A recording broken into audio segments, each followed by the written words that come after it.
Hi guys, நான் உங்கள் மகி. இன்றைக்கி நம்ம வீடியோவில் என்ன பார்க்க போகிறோம் அப்படின்னு பார்த்தீங்கன்னா, உங்களோட 3ds மேக்ஸ் வீரே கெரியரில் அதாவது ஸ்டார்ட் பண்ணுறீங்க அப்படின்னாலே நான் சொல்கிறேன் இந்த 3 டிப்ஸ் ரொம்ப ரொம்ப உங்களுக்கு யூஸ்ஃபுல்லாக இருக்கும்.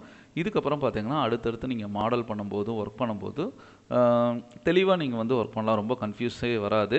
அதுக்கு இல்லாமல் பார்த்தீங்கன்னா நான் 3ds மேக்ஸ் வீரே ரெக்கார்டட் வீடியோஸ் 50% ஆஃபரில் கொடுத்துட்டுருக்கிறேன். இந்த ரெக்கார்டட் வீடியோஸில் பார்த்தீங்கன்னா உங்களுக்கு basic to advance level 3ds max வீரேல என்னென்ன சாப்டர்லாம் கவர் ஆகும் அப்படிங்கிறது இன்டெப்த்தாக ஃபுல்லாகவே கவர் பண்ணியிருப்பேன். இந்த ரெக்கார்டட் வீடியோஸ் உங்களுக்கு வேணும் அப்படிங்கிற மாதிரி இருந்துச்சுன்னா ஸ்க்ரீனில் இருக்கிற என்னோடய வாட்ஸ்அப் நம்பருக்கு கான்டாக்ட் பண்ணுங்கள். ஓகே, இப்போ நம்ம 3ds மேக்ஸில் போயிடலாம். 3ds மேக்ஸில் ஃபஸ்ட்டு ஒன்று நம்ம பார்க்குறது என்னென்னா யூனிட் செட்டப் தான். யூனிட் செட்டப் ரொம்ப ரொம்ப முக்கியமான ஒரு விஷயம். ஏன் யூனிட் செட்டப் ரொம்ப முக்கியம் அப்படிங்கிறன்னா, இங்கே நான் ஒரு பாக்ஸ் எடுத்துக்கிறேன். பாக்ஸுங்கிறது பார்த்தீங்கன்னா இங்கே பாருங்கள், இன்ச்சஸ் ஃபீட்டு இந்த இதில் தான் வச்சுருக்கேன். ஒரு பாக்ஸை நான் இங்கே ட்ரா பண்ணிக்கிறேன். ஒரு 2க்கு 2 அடி அப்படிங்கிற மாதிரி கொடுத்துக்கலாம். இங்கே 2க்கு 2 அதாவது 2:2:2 அப்படின்னு கொடுக்கும்போது உங்களுக்கு என்னவா வரும், ஒரு கியூப் மாதிரி கிரியேட் ஆகும். இதோட மெஷர்மெண்ட் நம்ம பார்க்கணும் அப்படின்னாலே நம்ம கிளிக் பண்ணியும் பார்க்கலாம். ஒருவேளை நான் இந்த ஆப்ஜெக்டை கன்வெர்டேட்டபிள் பாலிகானாக நான் மாற்றிட்டேன்னா இந்த ஆப்ஜெக்டை கிரியேட் ஹெல்பர்ஸில் டேப் அப்படின்னு எடுத்துகிட்டு இங்கிருந்து இங்கே ட்ரா பண்ணும்போது அங்கே 2 ஃபீட் இந்த இடத்துல க்ரியேட் ஆயிடுச்சுங்களா. இதுதான் 2 ஃபீட் அப்படிங்கிறத எக்ஸாக்டாக நம்ம பார்க்குறதுக்கான ஒரு இது. சரி, இது கரெக்டாக தானே இருக்குது அப்படின்னா இப்படியே நான் யூஸ் பண்ணிக்கலாம்ல. ஆனால் இந்த இடத்துல தான் ஒரு மிஸ்டேக் பண்ணுவீங்க. உங்களோட ப்ராஜெக்ட் உங்கள் சிஸ்டத்தில் பண்ணும்போது 2 ஃபீட் இருக்கும். அதுவே வேறு ஒரு சிஸ்டம் தூக்கிட்டு போகும்போது அங்கே யூனிட் செட்டப் சேஞ்ச் ஆகிருந்துச்சுன்னா கண்டிப்பாக ஒன்று பெருசாக இருக்கும், இல்லாட்டி சின்னதாக இருக்கும். இதை நம்ம சால்வ் பண்ணோம்னா கஸ்டமைஸ் அப்படிங்கிற ஒரு இதில் யூனிட் செட்டப்னு ஒன்று இருக்கும். இதுக்குள்ளே போய்க்கங்க. இதில் நிறையா பேர் கவனிக்காத ஒரு விஷயம் என்னென்னா சிஸ்டம் யூனிட் செட்டப் அப்படிங்கிறது. இதை கிளிக் பண்ணிட்டீங்கன்னா இன்ச்சஸ் இல்லை வேறு ஏதாச்சும் ஒரு யூனிட்டில் இருக்கும்.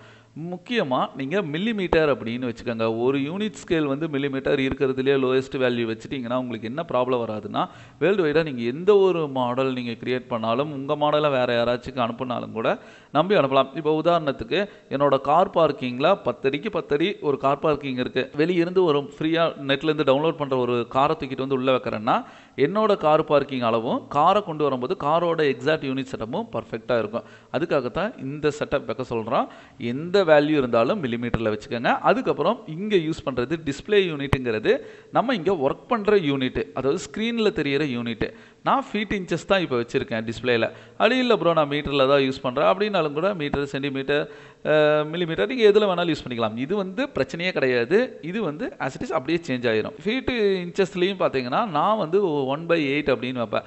1/8ங்கிறது எதுக்கு யூஸ் ஆகுன்னு பார்த்தீங்கன்னா, ஒரு இன்ச்சை எவ்வளோ பாகமாக பிரிக்கிறோம் அப்படிங்கிறது. நான் ஒரு இன்ச்சை 8 பாகமாக பிரித்து 5க்கு மேலே இருந்துச்சுன்னா அது 1/2 இன்ச்சு 3/4 இன்ச்சு அப்படின்னு கணக்கு போட்டுக்குவேன். 5/8, 6/8, 7/8ங்கிறது 5 இன்ச்சுக்கு கீழே 4/8, 3/8, 2/8 எல்லாம் இருந்துச்சுன்னா 1/4 இன்ச்சு 1/2 இன்ச்சுக்கு கீழே இருக்கிற மாதிரி தான் கால்குலேட் பண்ணிக்குவோம். ஏன்னா எப்பயுமே ஒரு 2 mm 3 mm அந்த இது இருந்துச்சுன்னா பிரச்சனை கிடையாது. எப்பயுமே 3D எலிவேஷனில் ரொம்ப அதிகமாக போயிடக்கூடாது. அதுக்காகத்தான் இந்த ஆப்ஷன் யூஸ் பண்ணுவோம். ஜஸ்ட் ஓகேன்னு கொடுத்துட்டிங்கனாலே போதும், உங்கள் யூனிட் செட்டப் பர்ஃபெக்டாக செட் ஆகிரும். இப்போ நான் நம்ம சப்ஜெக்டில் இங்கே பாக்ஸ் அப்படிங்கிறத கிளிக் பண்ணுறேன். இந்த இடத்துல இதே 2க்கு 2 அடி நான் இப்போ செட் பண்ணுறேன். இங்கே பாருங்கள், 2க்கு 2 அடி அதே சைஸ் தான். இப்போ இங்கே 2க்கு 2 அடி கொடுத்தோம்ல, அதே 2க்கு 2 அடி தான் கொடுத்தேன். பட் இப்போ என்ன ஆயிடுச்சுன்னு பார்த்தீங்களா, 2க்கு 2 அடிங்கும்போது எவ்வளோ பெருசாக வந்துருச்சு பாருங்கள்.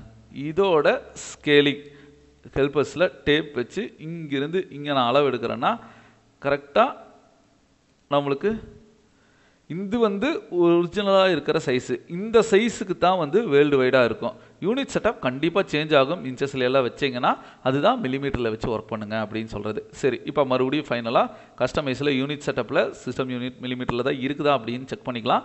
பர்ஃபெக்டாக இருக்குது. இப்போ நான் வெளியிருந்து ஏதாச்சும் ஒரு கார் மாடலில் எடுத்துகிட்டு வந்தேன்னா இந்த யூனிட் செட்டப்புக்கு பர்ஃபெக்டாக செட் ஆயிரும். ஓகே, நம்ம லிஸ்ட்டில் இருக்கிற செகண்ட் ஒன்று பார்த்தீங்கன்னா ரெண்டர் செட்டப்பு. ரெண்டர் செட்டப்பில் F10 ப்ரெஸ் பண்ணுங்கள், இல்லாட்டி இந்த ஐக்கானை கிளிக் பண்ணாலே ரெண்டர் செட்டப் அப்படிங்கிறது ஒன்று ஓப்பன் ஆயிரும். நார்மலாக எல்லாருமே பார்த்தீங்கன்னா பிகினஸாக வர்றவங்க அர்னால்டு அப்படிங்கிற ஒன்று வச்சே தான் ஒர்க் பண்ணுவாங்க.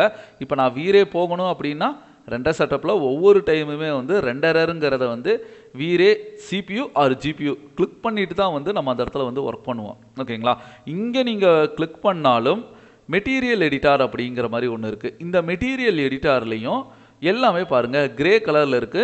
எந்த ஸ்லாட்டை செலக்ட் பண்ணாலும் பிசிக்கல் மெட்டீரியல் தான் இருக்கும். வீரே மெட்டீரியல்ங்கிறது வரவே வராது. இதை வந்து ஒவ்வொரு டைமுமே நம்ம மாத்திட்டு இருந்தோம்னா டைம் வேஸ்ட் தான் ஆகும். இதையும் வந்து எப்பயுமே நான் 3ds Max ஓப்பன் பண்ணாலே மெட்டீரியல் எடிட்டர் எல்லாமே வந்து வீரேல தான் இருக்கணும். அதே மாதிரி ரெண்டர் செட்டப் ஓப்பன் பண்ணாலும் எனக்கு வீரே தான் வரணும் அப்படின்னு நினைச்சீங்கன்னா ஒரே ஒரு ஆப்ஷனை மட்டும் எனேபிள் பண்ணுங்க. பர்ஃபெக்டா உங்களுக்கு செட் ஆயிடும். அது என்ன அப்படின்னு பார்த்தோம்னா கஸ்டமைஸ். அதே மெனுவில் கீழே வந்தீங்கன்னா கஸ்டம் டிஃபால்ட் ஸ்விட்சர் அப்படின்னு ஒரு ஆப்ஷன் இருக்குது. இதை கிளிக் பண்ணுங்கள். உங்களோட டிஃபால்ட் செட்டிங் வந்து மேக்ஸ் அப்படிங்கிற ஒரு ஆப்ஷனில் இருக்கும். கீழே வந்தீங்கன்னா ஸ்க்ரோல் பண்ணி அதாவது வீரே இன்ஸ்டால் பண்ணியிருந்தால் மட்டும் max.vrey அப்படிங்கிற ஒரு ஆப்ஷன் வரும். இதை வந்து செலக்ட் பண்ணிக்கோங்க. இந்த சைடு இருக்கிறது பார்த்தீங்கன்னா உங்களோட இன்டர்ஃபேஸ் அதாவது ஓவராலாக இருக்கிற தீம் கலரை வந்து சேஞ்ச் பண்ணுறது. இப்போ டிஃபால்ட் யூஐன்னு இருக்குது. லைட்டுனா இந்த இடத்துல பார்த்தீங்களா லைட்டாக வரும். டார்க்னா டார்க் கலருக்கு. டிஃபால்ட்டுங்கிறது பார்த்தீங்கன்னா டார்க் கலர் தீம் தான் இருக்குது. அது வந்து பிரச்சனை கிடையாது. ஆனால் max.vrey அப்படிங்கிறத மட்டும் மெயினாக ஓகே பண்ணிவிட்டு செட் அப்படின்னு ஒரு ஆப்ஷன் இருக்கும். இந்த செட் கொடுத்துட்டிங்கன்னா போதும் உங்களுக்கு ஃபைல் ஃபுல்லாக செட் ஆகிரும்.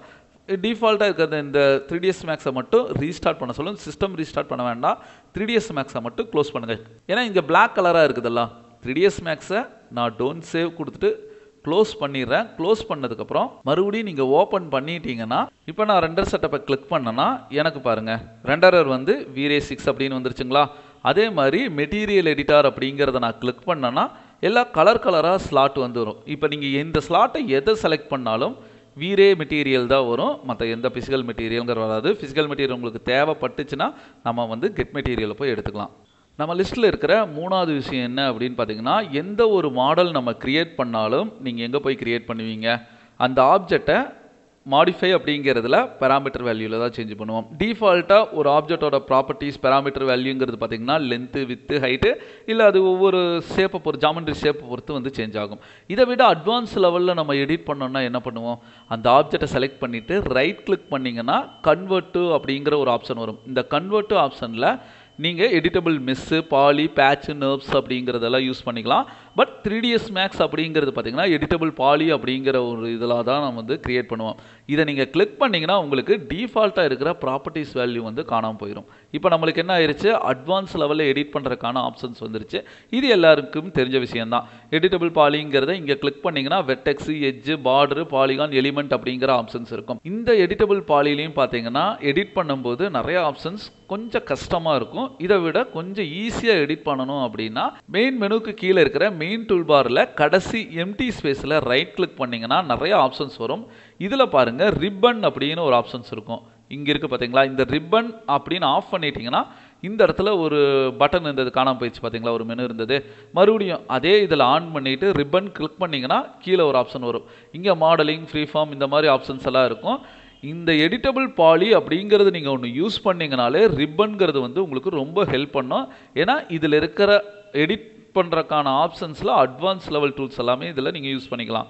இந்த இடத்துல இருக்க பாருங்கள் ஒரு சின்ன டவுன் ஏரோ மாதிரி இதை நீங்கள் கிளிக் பண்ணிட்டீங்கன்னா இதை வந்து பெருசு பண்ணிக்கலாம். நார்மலாக இருக்கிற ஒரு ஆப்ஜெக்ட்டுக்கு அது எனேபிள் ஆகாது. இப்போ எடிட்டபிள் பாலியாக இல்லை இந்த பாக்ஸு. இந்த பாக்ஸை நான் செலக்ட் பண்ணும்போது இங்கே பாருங்கள் டிஃபால்ட்டாக எந்த ஒரு ஆப்ஷனுமே வந்து எனேபிள் ஆகலை. அதே எடிட்டபிள் பண்ண ஒரு ஆப்ஜெக்டை நான் செலக்ட் பண்ணும்போது இதில் பார்த்தீங்கன்னா நிறைய ஆப்ஷன்ஸ் வந்து உங்களுக்கு எனேபிள் ஆகிருக்கும்.